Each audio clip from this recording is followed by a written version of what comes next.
والسلام على رسول الله سيدنا ومولانا محمد وآله وصحبه وخديمه أجمعين إلى سند حاز المكارم وارتقى إلى ذروة هذا هو الشيخ منتقى حفيد خديم المصطفى ومريده بحرص اتباع لا يجاريه ذو تقى له همة فوق الثريا تعلقت بحسن النوايا غيره قد تفوق تحلى بأخلاق الأحبة كلها وحاز الرضا منهم بمدرجه ارتقى تراه بحسن الخلق خلقم أك خلق دكو نيروك شيخنا Bachir bi muntaxaa badalal muntaxaa koo ci teggi boo tegee ka ca des muy ka ca des ara bayna laythin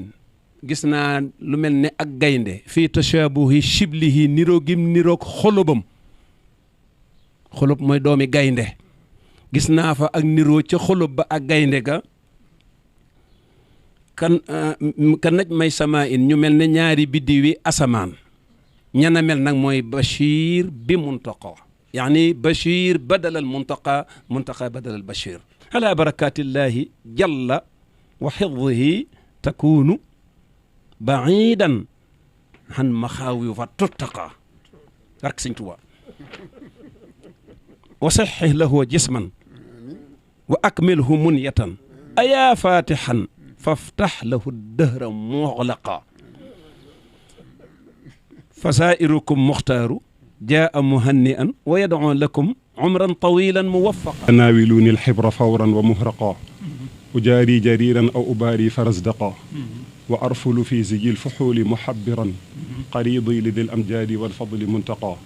فحق علينا معشر المسلمين أن نهنئ هذا القح ذا العز والنقى على مجمع للعلم شيد صرحه ليغدو لأهل الدين مرعا ومرتقى وحقق للشيخ الخديم مراده وألبس للعلم لباس المنمقا وأوقع في نحر الضلال رصاصة ورعبل ثوب الترهات ومزقا وأغضب إبليس اللعين وحزبه وأخمد نار الجهل فينا وأزهقا فبخبخ له واهن له من خليفة بحنكته لما السواد المشققا فمذ أن غدا فينا الخليفة لم يزل لخدمة هذا الدين يغدو مشوقا فلم يولي إلا خدمة الدين قيمة ولم يتبع إلا الكتاب مطبقا ولم يعطي غير العلم من أولوية ولم يستزد إلا الرضا المحققا ولم تعيه الأعباء عن ذكر ربه ولم يستبق في الله إلا تفوقا ولم يختبر من الأسافل صبره وآذوه إلا ازداد صبرا وأرفقا تراه يداري الناس طرا ولا تراه يعبس أو يشكو وإن كان مرهقا فهذا وأيم الله نزل نظيره وأتعب من بعده جاء وأرهقا أقول بملء الشدق والصدق أنه لمن حسنات الشيخ أحمد ارتقى وما ضل من قد قال إن الخديم مع علاه يحب المنتقى دوحة التقى فأبقاه فينا الله جل جلاله سنين طوالا مستجابا